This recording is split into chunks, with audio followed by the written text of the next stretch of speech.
Waalaikumsalam warahmatullahi wabarakatuh.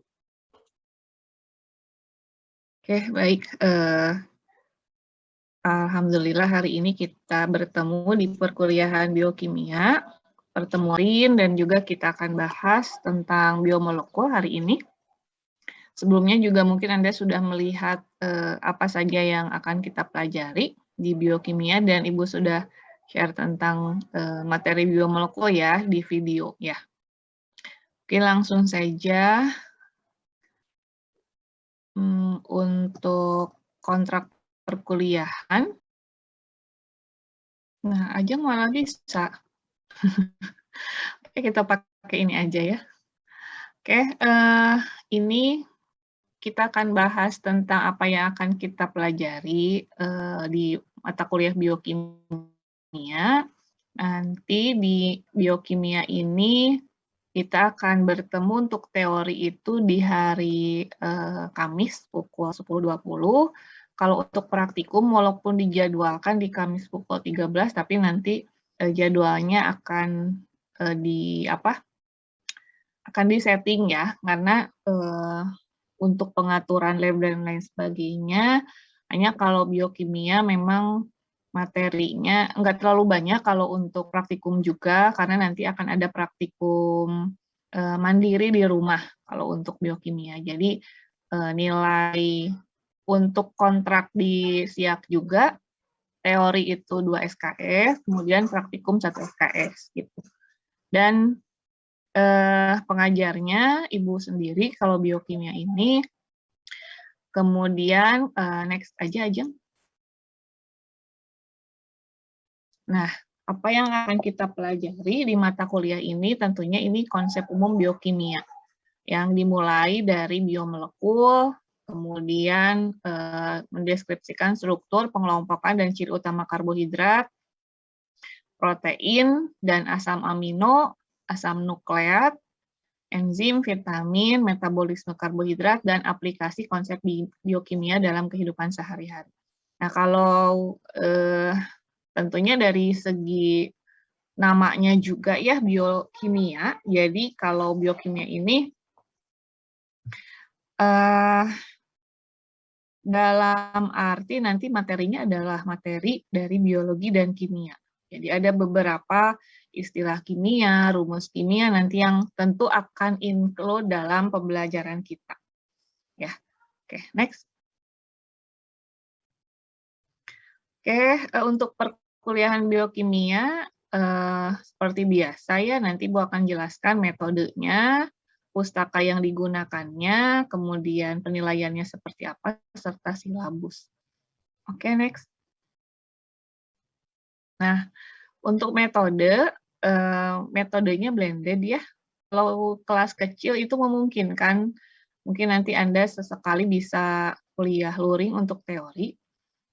Ini posisinya di Sukabumi semua ya?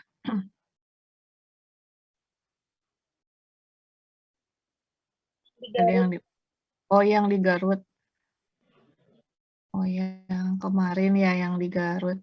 Ya, hanya mungkin kalau memang nanti ada yang luring juga akan diinfokan terlebih dahulu biar tidak mendadak. Tapi kalau teori, apalagi teorinya menjelaskan, tidak masalah ya kalau misalnya online gitu. Hanya kadang Ibu sendiri kangen gitu ngajar, mohon maaf, ngajar ketemu langsung gitu ya, ngajar secara offline itu kan kalau sesekali kita upayakan lah ya gitu. Selain dari kalau misalnya yang praktikum itu pasti di kampus. Kalau daring, ya kita pakai LMS, kalau termasuk untuk daftar hadir gitu, jangan lupa untuk mengisi Zoom meeting, Google Meet, dan grup WA. Hari ini kita akan coba juga diskusi ya. Diskusinya mungkin kita pakai di LMS aja, nanti kita gunakan fitur di LMS untuk berdiskusi. Ya, nanti juga untuk luring, tadi seperti yang Ibu sampaikan, kalau praktikum itu wajib datang, kemudian kalau untuk diskusi yang teori, nanti kita akan lihat kondisinya kalau untuk tatap muka. Next. Ya. Ini pustakanya. Jadi buku biokimia itu cukup banyak di pasaran. Sebetulnya bukunya buku-buku jadul, tapi masih sangat relevan. Kebetulan Ibu di rumah kalau untuk buku Lehninger adanya di kampus ya. Jadi buku Lehninger ini buku berbahasa Inggris tapi sudah diterjemahkan oleh Meggy Tenawijaya. Terjemahan ya, dasar-dasar biokimia. Warnanya hitam, kayak ada warna-warni gitu ya kalau untuk buku Lehninger. Kalau yang kedua buku Ana Pujiadi, Pengantar Biokimia, ini bukunya hanya 1 jilid saja. Ini yang ada di perpus ini malah buku ini, buku Bu Ana Pujiadi. Buku Bu Ana ini kelebihannya di dalamnya membahas juga tentang praktikum. Jadi kalau ada uji-uji itu di buku Ana Pujiadi dibahas gitu ya, dikaitkan dengan teorinya. Kalau buku Harper ini memang biokimianya ke arah kedokteran, jadi ini nggak wajib. Jadi yang pustaka utama itu buku Lehninger dan buku Pujiadi. Kalau tambahannya buku Harper dan buku Suhara. Ini pun kalau Ibu sih prinsipnya kalau Anda bisa pinjam, memanfaatkan yang ada gitu ya. Tapi kalau memang Anda bukunya, ya mangga bisa dicari gitu. Atau mungkin kayak kemarin ada teman yang punya e-book-nya, alhamdulillah ya. Tapi kalau misalnya Anda bisa baca di komputer gitu, kalau Ibu baca di komputer lama-lama pusing, apalagi kalau rumus-rumus misalnya biokimia, ya itu fleksibel lah gitu, tidak perlu memberatkan kalau untuk pustaka. Tapi kalau untuk modul nanti Syul dibagikan ya, dibagikan yang ini juga, yang cetaknya nanti oleh oleh laboratorium maksud Ibu untuk semua mata kuliah yang ada praktikumnya, nanti itu ada buku petunjuk praktikumnya. Oke, next. Nah, untuk penilaian, seperti biasa, yang Ibu nilai kehadiran, kemudian mohon bisa on cam di kehadirannya biar kelihatan gitu ya, minimal 80%, tapi upayakan 100%. Tadi juga ada teman yang izin katanya sakit ya, mungkin sakitnya juga ya cukup repot sehingga nggak bisa ikut online juga nggak bisa gitu. Ya nggak apa-apa kalau memang sakitnya, kondisinya nggak bisa ikut. Karena memang kalau ada yang sakitnya sampai pusing gitu ya depan komputer terus ya memungkinkan nggak bisa join. Kemudian tugasnya, penilaiannya ada merangkum dan mendata. Untuk tugas individu, kalau kelompok itu membuat makalah dan presentasi. Nanti akan ada materi tentang aplikasi biokimia dalam kehidupan. Nanti tugasnya itu membuat makalah tentang bagaimana biokimia dalam kehidupan sehari-hari. Kuis, biasanya setelah materi selesai kita adakan kuis, misalnya materi karbohidrat selesai, nanti ada kuisnya gitu. Materi lipid selesai, ada kuisnya. Kemudian praktikum, nanti praktikum jadwalnya menyusul, dan biasanya tagihan praktikum itu membuat jurnal dan laporan. Kalau ujian ini fleksibel, selama memenuhi dari tugas kuis, itu biasanya Ibu kalau ujian nanti lihat apa ya, ketercapaian. Kalau misalnya dari nilai tercapai, pemahaman tercapai dari kuis, itu biasanya nggak ada ujian. Dan kalau kuis, kalaupun misalnya ada ujian, kalau kuisnya rata-ratanya 80, itu bebas ujian. Gitu. Jadi kalau misalnya Anda dapat nilai kuis dirata-ratakan, berarti kuis itu kurang lebih ada 4 atau 5 kuis ya. Nanti dirata-ratakan hasilnya 80, berarti bebas ujian. Gitu. Oke, next. Nah, ini untuk materi. Nah, untuk materi ya, materinya sebetulnya padat ya, kayak sedikit tapi materinya padat gitu. Yang pertama ya ini sekarang kita reorientasi perkuliahan dan biomolekul, kemudian minggu depan kita masuk karbohidrat 1, 2, berarti karbohidrat 1 dan 2 ini dua, kemudian asam nukleat, enzim, metabolisme karbohidrat. Nah, ini aplikasi biokimia dalam kehidupan sehari-hari ini yang tadi Ibu sampaikan sebagai tugas kelompok. Anda membuat makalah tentang aplikasi biokimia dalam sehari-hari dan nanti mempresentasikan tentang aplikasi. Dan ini bisa sangat luas untuk tema aplikasi biokimia karena biokimia itu ya sebetulnya adalah apa yang ada dalam kehidupan kita juga gitu ya. Seperti halnya biologi itu salah satu ilmu turunannya adalah biokimia. Nah, biokimia ini juga dekat banget gitu ya, bahkan juga dalam tubuh. Nah, itu untuk kontrak perkuliahannya, untuk biokimia, jika ada yang ingin ditanyakan sebelum Ibu masuk ke materi biomolekul, dipersilahkan. Silahkan untuk kontrak perkuliahan ini barangkali ada yang ingin ditanyakan. Bisa dipahami? Saya mungkin kalau ini masih mirip polanya dengan yang kemarin biologi ya kalau untuk orientasi. Oke, kalau misalnya ini sudah, boleh di-close dulu, boleh di stop share dulu. Itu gambaran perkuliahan kita selama 1 semester ke depan. Dan tadi Anda sudah lihat video ya? Tentang biomolekul ya? Sudah dilihat? Sudah, Bu. Sudah. Mungkin dari video yang Anda lihat, Anda bisa menyampaikan apa sih dari isi dari video itu? Ringkasannya aja. Ada yang mau coba? Ya, Bu. Mau coba, Bu.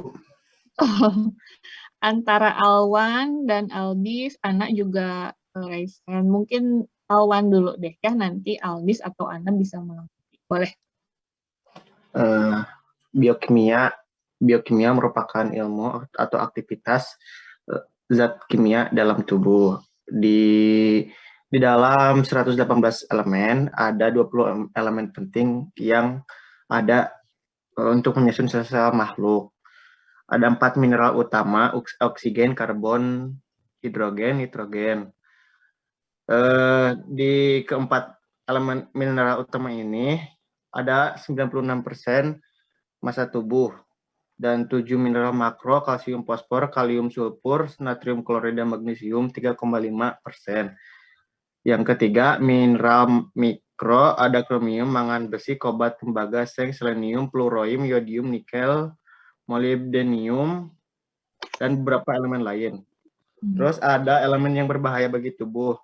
Ada satu elemen normal yang kadarnya meningkat melebihi batas normalnya, seperti nitrogen, kromium, dan kobalt. 2 elemen golongan logam seperti arsenik, merkuri, timbal, dan timbal yang tidak dapat diolah oleh tubuh. 3 elemen radioaktif yaitu polonium. Elemen polonium ini bisa meracuni 20 juta umat manusia hanya dengan 1 gram polonium. Mungkin ini sekilas, Bu. Oh iya, baik ya. Sudah lengkap ya penyampaian dari Alwan. Isi dari video itu ya memang menggambarkan tentang elemen atau unsur yang ada di makhluk hidup. Mungkin nanti karena sudah lengkap, atau mungkin Aldis atau tadi Ana mau menambahkan, atau cukup? Oh, cukup ya, udah lengkap. Nah, kenapa ya Ibu nggak bisa share screen lagi ini? Katanya hidup paus gitu. Iya. Kalau yang ini kebetulan belum Ibu share untuk slide ini. Ibu kirim ke Ajeng aja ya, Ajeng ya. Sebelum Ibu upload nanti di LMS. Nah, sambil nunggu, ada yang ingin ditanyakan nggak terkait video? Kan tadi yang dibahas adalah biomolekul ya. Barangkali apa sih yang ingin Anda tanyakan dari video tersebut? Ibu izin bertanya. Ya, silahkan. Kan di situ ada mineral makro sama mikro. Nah, itu tuh perbedaan mikro sama makro itu apa? Ya, mikro itu kan berarti artinya kecil atau sedikit. Kalau makro itu artinya besar atau banyak. Jadi kalau yang tadi disampaikan, jadi kita nanti akan lihat ya tabel periodik, sebetulnya di video itu dari 118 tadi, selain elemen utama, ada yang makro dan mikro. Yang makronya tadi ada kalsium, fosfor, kalium, ya, kemudian natrium, klor, magnesium, itu adalah komponen unsur atau elemen yang jumlahnya dalam jumlah yang besar di tubuh manusia gitu. Sementara yang mikro itu ada tapi jumlahnya kecil seperti selenium. Oh, tadi bukan selenium ya, kalau yang makro itu sulfur ya. Tapi kalau selenium, krom, mangan, besi, kobalt, tembaga dan lain sebagainya itu ada tapi dalam jumlah yang kecil gitu, Virginia ya. Iya, Bu. Terus ada kayak nomor atom sama lambang atomnya gitu kan di tabel periodik gitu. Gimana? Di tabel periodik ada kayak nomor atom sama lambang atom gitu, bukan sih, Bu?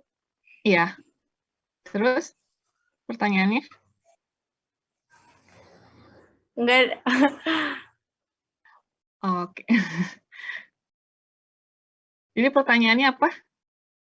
Enggak, jadi di setiap kalsium kayak gitu-gitunya pasti kayak punya lambang atomnya gitu kan? Iya. Jadi kayak, ya, jadi kayak di kalau kalsium itu kayak apa ya? Iya, gitu-gitu kan? Gitu-gitu kan? Ya sih, cuma nanya itu doang. Oh gitu. Ya. Kalau yang makro itu dia nanti adanya dalam bentuk ion, makanya Ca2+ gitu. Contohnya di mana kalau Ca2+ teh? Contohnya di tulang gitu ya. K+, Na+ itu di mana itu ada di sel juga ada ion-ion seperti itu gitu. Cl- itu kan garam ya. Garam memang ion-ion itu terdapat juga di darah, di sel gitu. Sebentar, Ajeng, Ibu jadinya kirimnya di LMS karena tadi di WA lama untuk yang slide. Ana, ada pertanyaan? Ya, Ibu, izin bertanya. Untuk kan tadi dijelaskan di videonya bahwa penyusun yang terbanyak itu adalah air ya, di dalam tubuh kita. Kenapa Ibu bukan karbohidrat, bukan lipid, bukan protein dan juga asam nukleat? Terima kasih. Ya, oke ya. Nah, air itu ada dalam tubuh manusia itu menempati 70-80%. Jadi tubuh kita itu sebetulnya adalah kalau 70%-nya air berarti yang 30%-nya baru zat-zat yang lain gitu. Kenapa gitu ya? Kenapa seperti itu ya? Karena kalau misalnya kita untuk materi sel kita belum bahas ya. Tapi memang penyusun sel saja itu dalamnya adalah air gitu. Jadi air itu bukan hanya yang ada pada darah ya. Di darah memang ada air selain dari sel-sel darah, tetapi di sel kita yang ada sampai triliunan jumlahnya itu isinya adalah air semua, anak gitu. Kalau misalnya bahkan kalau misalnya di Al-Quran ada salah satu ayat ya di Al-Anbiya gitu, Ibu lupa. Al-Anbiya ayat 30. Ayat 30 waja'alna minal ma'i kulla syai'in hayyin. dan dari air kami jadikan sesuatu yang hidup. Itu ayatnya seperti itu. Jadi kalau memang kan Allah juga buat makhluk hidup itu juga dari air, itu jelas di surat Al-Anbiya ayat 30 surat ke-21. Dan kalau memang kita memang sebetulnya adalah ya air, nanti sisanya baru biomolekul gitu. Itu mungkin. Nah, nanti setelah ini juga akan ada penjelasan-penjelasan ya. Baik, terima kasih Ibu. Ya, baik ya. Ya, terima kasih Ajeng untuk share screen-nya. Oke, boleh next dulu. Nah, ini ya, tadi ada di tabel periodik di video juga ada. Kenapa kita mulai dari ini? Ini adalah unsur-unsur atau elemen yang ada di bumi. Tadi ada 118, yang ada di dalam makhluk hidup itu ada 20. 20 itu yang ada yang utama, karbon, nitrogen, oksigen, satu lagi hidrogen. CHON ini nanti yang paling banyak. Kenapa paling banyak? Nanti akan kita buktikan pada setiap biomolekul yang akan dibahas, karena biokimia itu sebetulnya yang dibahas biomolekul. Makanya ini pengantarnya perlu ada pembahasan tersendiri. Biomolekul itu ya karbohidrat, lipid, protein, dan asam nukleat. Itu penyusun utamanya ya 4 unsur ini, CHON. Dengan berbagai kombinasi gitu. Nah, kalau yang ya berarti CHON ini ya, H yang nomor 1, ya C6, N7, dan O8. Nah, kalau yang mikro, tadi yang Ibu sebutkan, tadi yang Alwan juga ya sudah sebutkan, yang mikro itu diantaranya adalah yang magnesium, kemudian kalsium, fosfor ya, natrium, klor, kemudian magnesium gitu. Itu adalah yang mikro. Kemudian sisanya yang makro, sisanya yang mikro baru yang krom, Mn ini yang kuning-kuning ini ya. Ini yang mikro gitu. Yang lainnya itu tidak ada dalam tubuh makhluk hidup, bahkan ada yang sifatnya beracun. Tadi dicontohkan polonium ya. Kalau banyak orang yang meracun pakai sianida gitu ya. Terakhir ada sate sianida gitu ya yang memang beracun. Ternyata ada yang lebih beracun lagi yang polonium tadi gitu. Dan itu nggak boleh. Termasuk merkuri ya. Merkuri itu termasuk golongan logam yang nggak boleh sama sekali ada di dalam tubuh. Arsen, kadmium, berilium, merkuri, tuh ya nggak boleh. Tapi kalau sekarang itu aneh gitu ya, orang itu mau nempelin merkuri di muka biar mukanya bagus gitu. Jadi menempelkan racun. Padahal merkuri itu masuk ke darah gitu. Ya, jadi ini kenapa kita awali dari tabel periodik, karena yang kita akan bahas nanti ke depannya itu unsur-unsur ini. Apalagi CHON itu kita nggak akan terlepas dari yang namanya CHON. Di biomolekul itu selalu ada. Next aja. Nah, ada satu elemen yang sangat istimewa, ya, atom karbon. Ya, atom karbon itu dia punya kekhasan karena berdasarkan elektron valensi, atom C itu dapat mengikat 4 atom atau gugus lain yang sejenis atau berbeda jenis secara kovalen. Gitu. Makanya nanti C itu akan menjadi kerangka berbagai biomolekul. Makanya nanti kalau di biokimia namanya, kalau di kimia namanya kimia organik. Karena C ini nanti akan membentuk karbohidrat, lipid, asam protein, kemudian asam nukleat. Kemudian antara atom C itu dapat saling berikatan membentuk rantai C dengan ikatan tunggal atau rangkap. Kemudian rantai C ada yang terbuka, tertutup, serta cabang. Kemudian C juga bisa ada atom C primer, sekunder, dan C tersier. Bu, yang seperti apa nanti kita akan bahas di biomolekul, nanti akan kelihatan yang cabang gimana, yang terbuka gimana gitu ya. Tapi kita dari sini dulu. Oke, next. Nah, di sini C itu serba bisa ya, membentuk ikatan kovalen tunggal dan ganda. Terutama dengan C lagi. Jadi kalau HO, N, dan C, kalau H itu elektron tidak berpasangannya 1, jumlah lengkap elektron pada kulit luarnya 2. Sementara kalau O, 2, elektron tidak berpasangannya, dan jumlah lengkap elektron pada kulit luarnya 8, N3, C4. Nah, C ini yang paling banyak, makanya nanti C ini bisa berikatannya seperti ini, C tambah H bisa jadi CH, C bisa jadi CO, gitu ya, bisa jadi COO, CN, gitu ya. Nah, ini akan menjadi satu struktur. Next. Nah, ini nggak kelihatan, next aja. Anda masih ingat gugus fungsi ya? Oke, next. Nah, ini gugus fungsi yang umum, yang terbentuknya dari berbagai atau dari 4 elemen utama. Ya. Kalau misalnya Anda nggak suka kimia, ya wayahnya gitu ya. Kalau untuk biokimia ini namanya juga biokimia gitu. Pasti ada lagi kimianya. Tapi mungkin nanti penjelasan Ibu ke depannya, kita akan lebih banyak mengaitkan materi di kehidupan sehari-hari gitu. Tapi untuk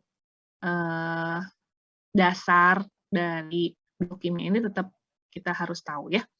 Nah, hidroksil atau alkohol itu OH, nanti ini akan banyak di karbohidrat. Karbonil atau aldehid, jadi gugus fungsi aldehid, ya, COOH, itu juga nanti ada di karbohidrat. Keton, COO, ini juga ada di karbohidrat. Kemudian karboksil, COO, ini masih COOH sebetulnya ya. Nanti metil, CH3, etil, penil, gugus amino ini nanti ada di asam amino yang nanti akan membentuk protein.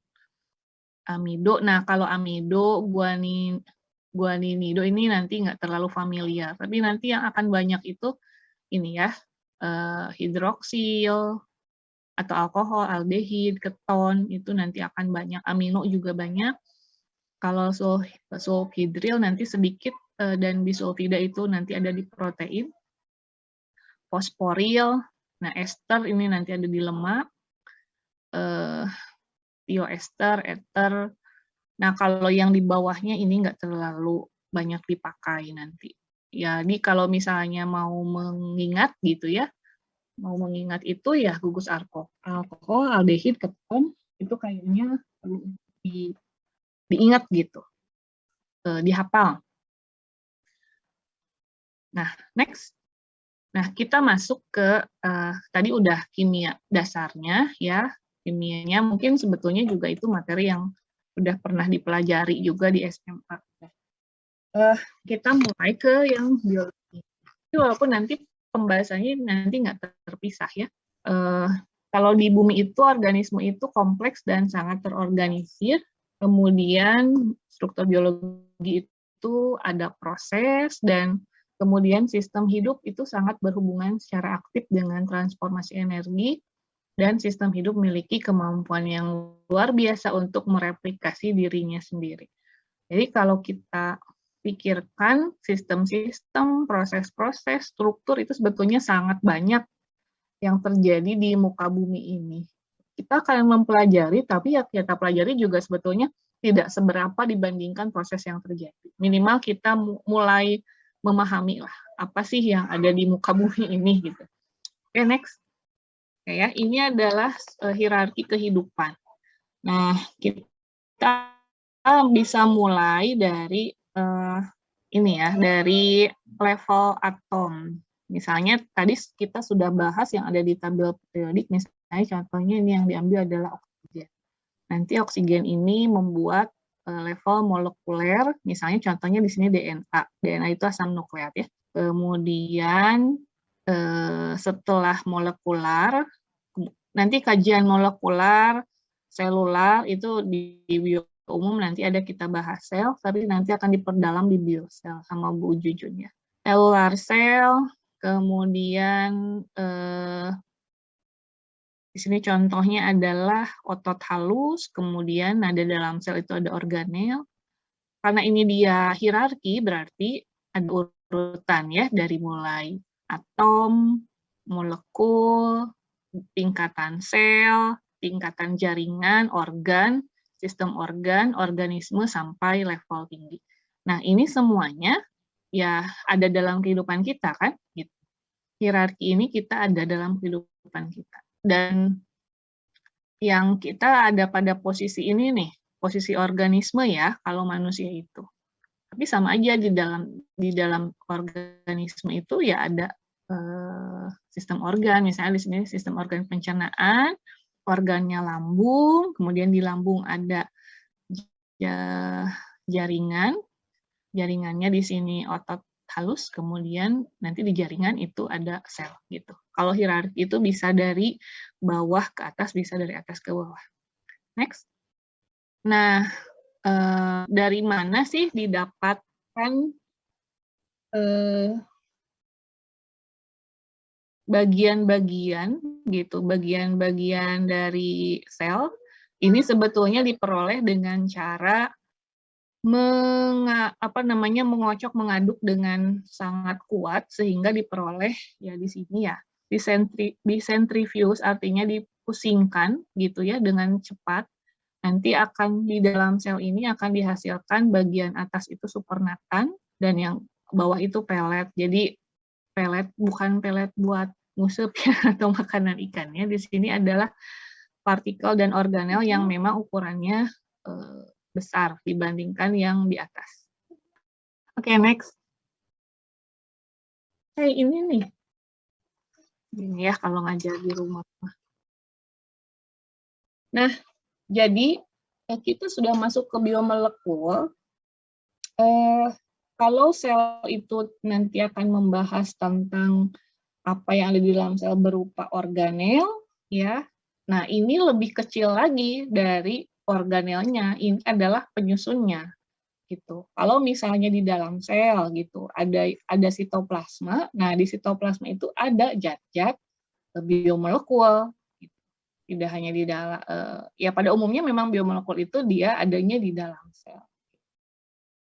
Yang pertama adalah karbohidrat, lipid, protein, dan asam nukleat. Kita akan berputar pada bahasan ini. Ya, karbohidrat kita sering dengar, lemak sering dengar, atau lipid, protein itu juga sering dengar, asam nukleat juga sering dengar. Tapi memang biomolekul ini adalah apa yang ada dalam tubuh kita sebetulnya ya.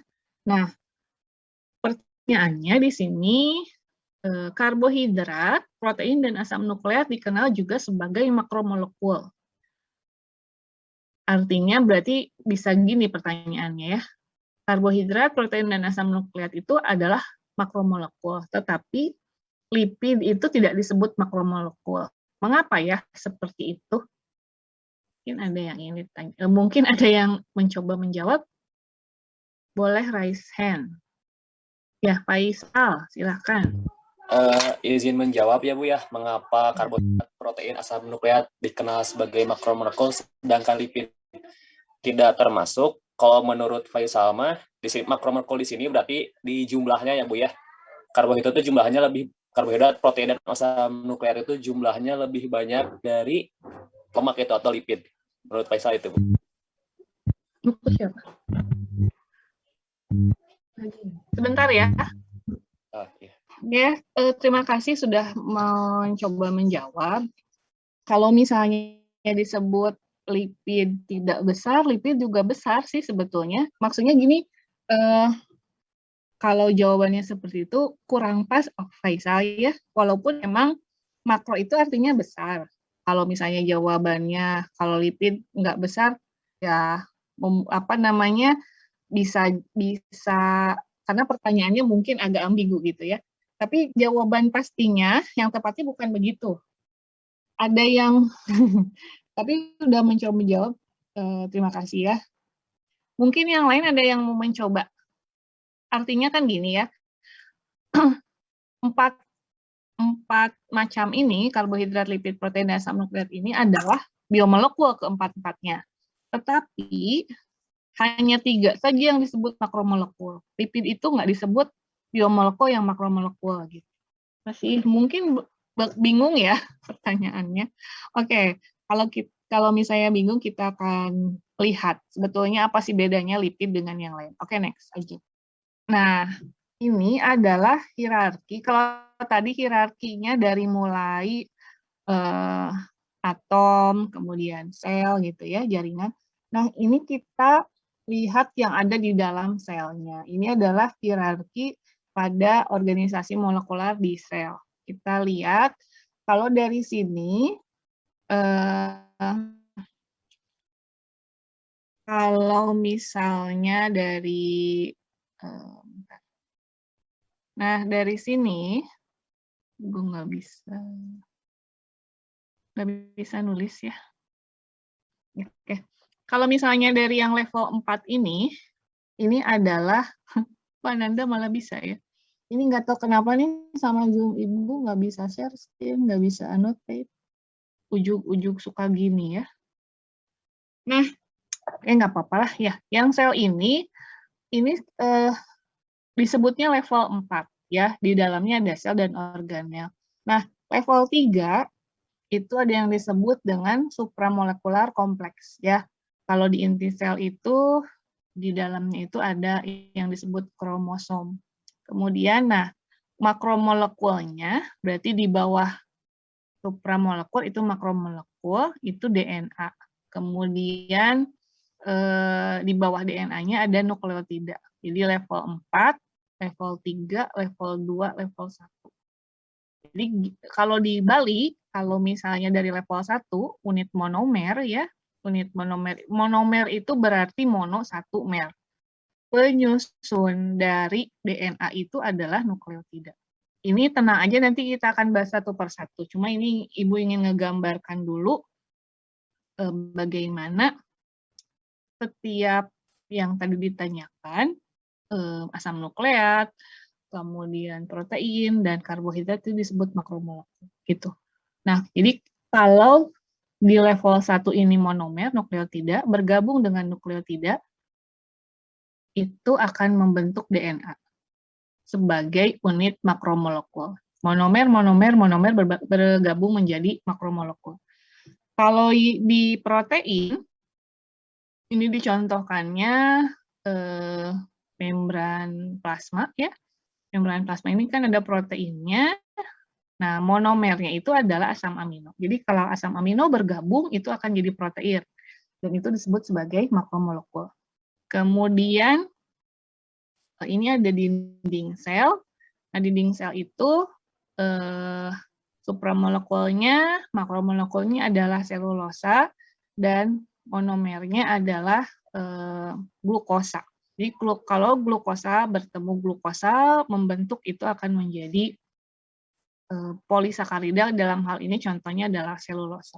Jadi ada keteraturan ya yang ada di 3 biomolekul ini, ada keteraturan di mana kalau monomernya bergabung itu akan menjadi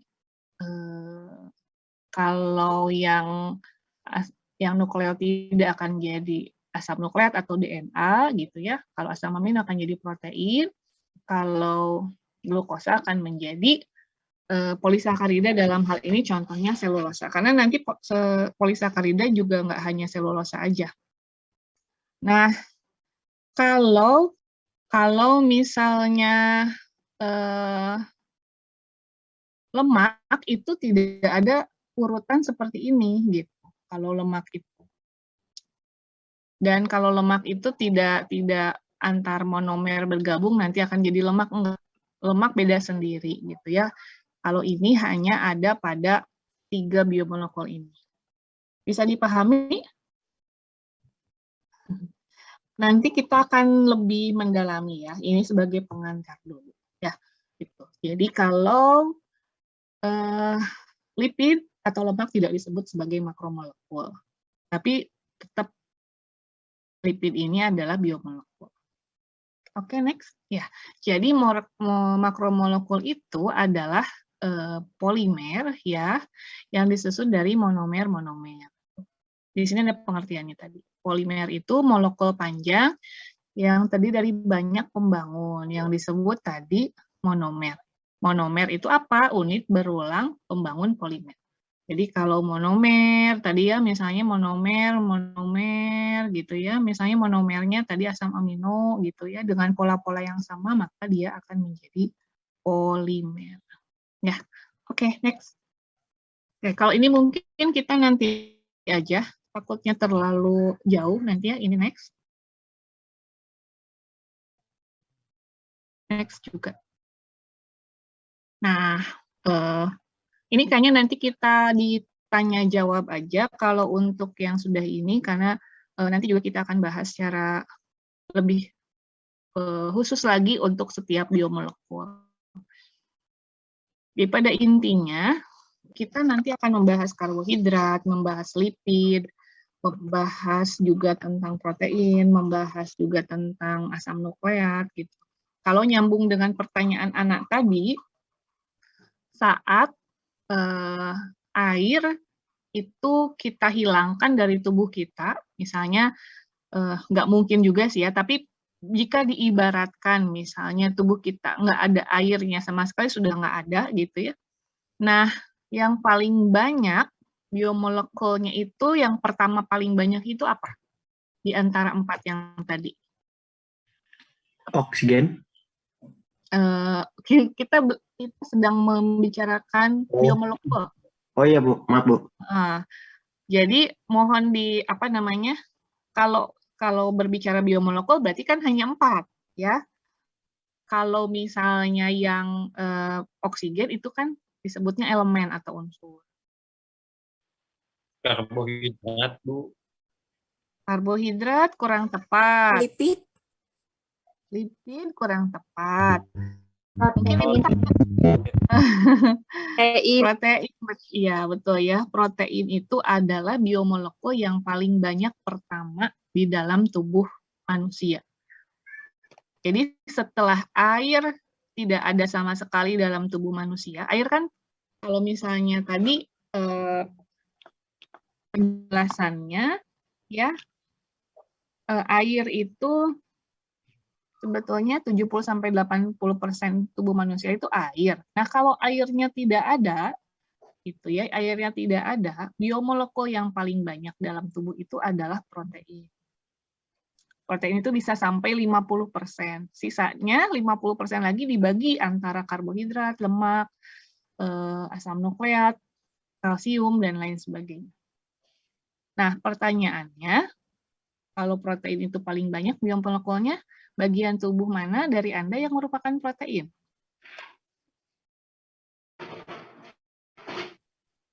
Ya udah, mau coba jawab? Izin menjawab Ibu, maaf ya kalau salah. Darah. Darah ada proteinnya, tapi darah nggak terlalu banyak gitu proteinnya ya. Bagian tubuh mana lagi sebetulnya dari Anda yang merupakan protein? Ajeng bisa ditutup aja dulu untuk screen. Tulang, Ibu. Tulang mah kalsium ya. Artinya kan berarti banyak bagian tubuh yang disusun oleh protein kan, kalau 50%. Bahkan dibandingkan karbohidrat dan lemak itu Muhammad Nur Azur. Iya. Atau otot kan? Iya, itu otot. Ya, otot salah satunya. Otot itu daging ya. Jadi kalau berbicara otot itu daging kita sebanyak apa? Banyak banget kan? Ya. Itu adalah protein. Kemudian apa lagi? Bukan hanya otot, bukan hanya daging, masih ada lagi. Kulit, ya betul, kulit itu adalah protein karena ada kolagen, ada elastin gitu. Kolagen itu kan protein, elastin protein. Kemudian apa lagi? Jantung, Ibu. Jantung ya, karena jantung itu ada ototnya, ada dagingnya ya pasti protein gitu. Jadi organ-organ itu juga protein. Ya, protein kayak lambung, berarti kan ada ototnya kan? Ada dagingnya, itu protein. Berarti banyak banget kan? ya protein itu. Belum lagi rambut. Rambut ini protein. Pernah dengar di iklan-iklan sampo mengandung keratin, ya. Walaupun keratin itu enggak disebut protein keratin. Nah, kalau Anda udah belajar kimia, kalau dengar keratin itu udah pasti protein. Kalau misalnya Anda lihat deh di kemasan-kemasan produk-produk gitu ya, ingredientnya itu banyak istilah-istilah biokimia, baik itu protein, lipid atau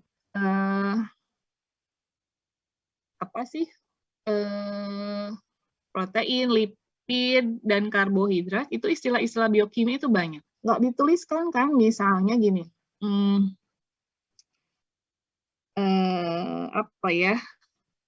contohnya, Ibu jadi lupa. Pokoknya misalnya nggak disebutkan, misalnya glukosa. Kalau glukosa kan itu berarti karbohidrat. Mengandung glukosa gitu, mengandung sukrosa. Kalau disebutkan kan itu karbohidrat. Tapi glukosa, sukrosa itu adalah karbohidrat. Tapi hanya jenisnya seperti apa. Ini kebetulan dekat Ibu ada nih. Ada yang tahu ini apa?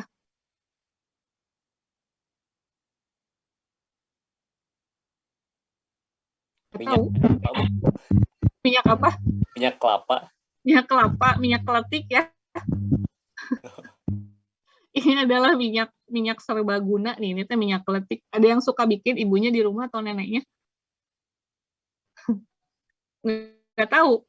Anak zaman sekarang mah nggak tahu. Sebetulnya ini udah langka nih. Ini yang bikin suami ibu bikin minyak kelapa sendiri dari kelapa, dipanasin. Nah ini kalau dibalikin gini dia nggak cair ya. Harusnya kan minyaknya cair ya. Ini kenapa kayak gini, ada yang tahu? Ini sebetulnya kajian biokimia loh. Ada yang tahu nggak ini? Kebetulan aja ada di depan.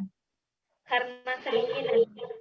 Karena kedinginan ya, karena suhunya dingin gitu. Kebetulan di sekitaran rumah Ibu emang sekarang kan agak dingin ya. Kalau dia panas, itu dia akan cair. Kenapa ya bisa begini?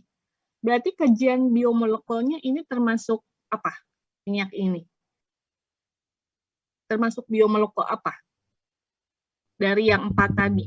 Lipid, Bu. Lipid. Ya betul ya. Ini adalah lipid ya. Ini adalah lipid. Kalau kita tadi bahas protein, ada lemak, ada otot ya. Bedakan ya. Kalau misalnya Anda lihat daging gitu, yang putih-putihnya itu pasti bagian lemaknya, yang merahnya itu proteinnya ya. Kalau dilihat di daging sapi. Gitu. Kalau protein tadi ada otot, ada rambut, bahkan kuku ini pun protein ya. Kuku kita itu adalah protein. Terus kulit kita juga adalah protein. Nanti kita akan bahas lagi protein-protein yang lainnya. Nah, kita masuk ke lemak atau lipid. Jadi minyak, berbagai jenis minyak dari tumbuhan dan dari hewan itu termasuk pembahasan lipid. Nah, lemak dari minyak ini dia punya sifat punya titik lebur. Nanti kita akan bahas titik lebur seperti apa. Jadi titik lebur itu kondisi di mana minyak itu cair. Nah, minyak ini ternyata kedinginan sedikit dia udah memadat. Itu berarti titik leburnya dia tinggi pada suhu yang tinggi, nggak suhu kayak gini. Nah, sebetulnya kalau untuk kesehatan, minyak yang punya titik lebur tinggi, jadi kayak minyak itu harus dipanasin dulu atau suhunya agak tinggi untuk jadi cair, itu untuk kesehatan itu nggak sehat gitu. Dan ini bukan untuk diminum untungnya gitu ya, karena mungkin harusnya kalau minyak dengan proses pabrik yang bagus, mungkin kita lihat deh minyak-minyak kemasan itu nggak ada yang sampai memadat gini ya. Kalau minyak-minyak kemasan, kecuali minyak curah, minyak yang nggak ada mereknya, yang kedinginan dikit udah padat kayak gini. Ini sebetulnya kajian biokimia juga gitu. Kalau dikonsumsi minyak kayak gini, yang madat kayak gini pada suhunya kayak gini, itu artinya kalau dikonsumsi itu akan bukan berbahaya ya, nggak sehat gitu. Kenapa bisa begitu? Jadi nanti juga kita akan bahas gitu ya. Banyak aspek-aspek dalam kehidupan yang akan kita bahas. Kalau misalnya kita lihat ya tadi di kemasan-kemasan makanan, misalnya tadi jenis gula gitu ya. Terus misalnya ya sekarang banyak minuman-minuman yang dengan gula pasir asli misalnya ya. Sekarang banyak yang mengklaim kayak gitu. Tapi lihat di ingredientnya. Betul nggak dia mencantumkan sukrosa? Ternyata yang dicantumkan itu misalnya siklamat. Gitu. Siklamat itu bukan gula karbohidrat, itu adalah pemanis buatan. Yang kalau dikonsumsi banyak itu malah jadi bahaya, bahkan ada yang bisa menyebabkan kanker dan lain sebagainya gitu. Nah, yang kayak gitu kan perlu diketahui ya. Kayak apa? Penamaan biokimia itu Anda harus mulai aware gitu. Karena kalau sekarang itu orang mencari uang membuat iklan itu sampai kalau bisa di kutub itu kulkas itu laku gitu. Ngerti nggak? Jadi dengan berbagai upaya disampaikan bahwa ini teh bagus gitu ya, biar orang beli. Kayak minuman dilabeli dengan gula pasir asli, padahal pas di bahan-bahannya nggak ada tuh sukrosa, yang adanya pemanis buatan. Kayak gini pelabelan susu juga biokimia ya. Susu itu dia termasuk lipid. Ya. Lipidnya ada, kaseinnya ada, kasein itu protein. Nah, susu itu pelabelannya, susu yang bayi itu kan seolah-olah itu susu itu sangat sehat, sangat baik untuk kecerdasan gitu ya, kalau di iklannya ya. Benar nggak kalau Anda lihat iklan susu itu, merek A, merek B itu nanti bakal jadi apa gitu. Padahal kan sebaik-baiknya susu untuk bayi itu ya ASI gitu. Bisa sampai begitu gitu ya. Jadi kalau misalnya Anda udah belajar biokimia, Anda sudah tahu betulnya yang benar seperti apa. Nanti kita akan banyak membahas itu. Jadi gambarannya kurang lebih kita akan membahas hal-hal yang terkait barusan Ibu sampaikan. Kalau asam nukleat nanti kajiannya ke DNA. Kemudian kalau proteinnya banyak, protein itu ya, kalau misalnya tadi kita ada bahas dalam tubuh, termasuk cairan-cairan dalam tubuh itu kayak tadi ada yang menyampaikan di darah ada proteinnya, kemudian enzim itu adalah protein, bisa ular itu adalah protein. Karbohidrat itu ternyata nggak terlalu banyak di dalam tubuh, tetapi kita banyaknya makan karbohidrat gitu ya. Kita banyaknya karbohidrat. Segala karbohidrat kita makan, bener nggak? Makan nasi ya, pakai mie, pakai kerupuk. Kalaupun pakai tempenya dikasih terigu, itu kan karbohidrat semua ya. Kita suka malnutrisi gitu, kebanyakan karbohidrat. Tapi ternyata setelah masuk ke dalam tubuh, nggak sebanyak itu, karena karbohidrat nanti banyaknya diubah untuk energi. Sementara kalau untuk pembangun tubuh, makanya kalau di SD itu atau SMP Anda belajar begini, karbohidrat fungsinya untuk apa? Untuk menghasilkan energi. Protein fungsinya untuk apa? Untuk membangun tubuh. Itu kan? Sekarang kita pelajari. Nanti karbohidrat itu kita akan pelajari bagaimana dari karbohidrat sampai jadi energi ATP. Nah, protein itu kita makannya karbohidrat, tapi nanti dari karbohidrat yang kita makan ada anabolisme gitu, yang dalam mekanisme sintesis protein itu akan dibuat jadi protein gitu ya. Tetapi kajian untuk protein tetap harus kita konsumsi. Makanya kalau orang Indonesia itu kebanyakan karbohidrat, malah tadi seperti yang Ibu sampaikan. Ternyata sudah ada nih kalau di sini. Nah, mungkin kita masih ada waktu sedikit. Kalau ada yang ingin ditanyakan, kita gunakan waktu beberapa menit ini untuk bahas di LMS ya. Mudah-mudahan ada gambaran terkait apa yang kita akan pelajari selama 1 semester ke depan. Atau mungkin ada yang ingin ditanyakan dulu sekarang? Silakan.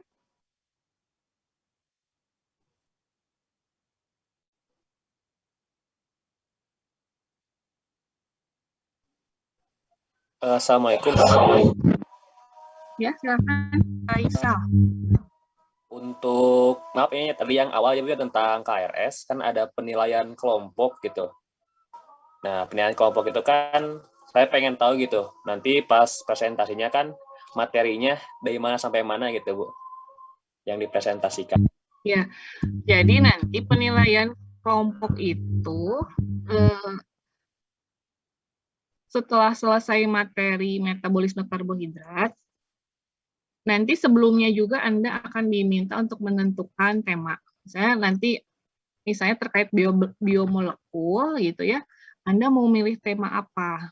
Ibu contohkan misalnya sekarang misalnya suntik kolagen, misalnya itu kan kajian biokimia ya, kolagen itu nanti dipelajari, kemudian dibuat makalahnya, kemudian nanti dipresentasikan gitu. Tapi itu kan waktunya masih lama, jadi Anda punya waktu untuk memilih tema, mengerjakan masalah dan lain sebagainya. Itu ini ya. Kalau untuk materi kita diskusikan di LMS ya. Ya, silakan kalau ada yang ingin ditanyakan di LMS. Ini udah nggak kondusif nih, yang mau ikut kuliah tapi malah AAUU. Malu dia. Terima kasih banyak untuk kehadirannya pada perkuliahan biokimia hari ini. Ya, kita ketemu lagi di pertemuan selanjutnya minggu depan. Materinya minggu depan insya Allah sudah karbohidrat ya. Assalamualaikum warahmatullahi wabarakatuh. Waalaikumsalam.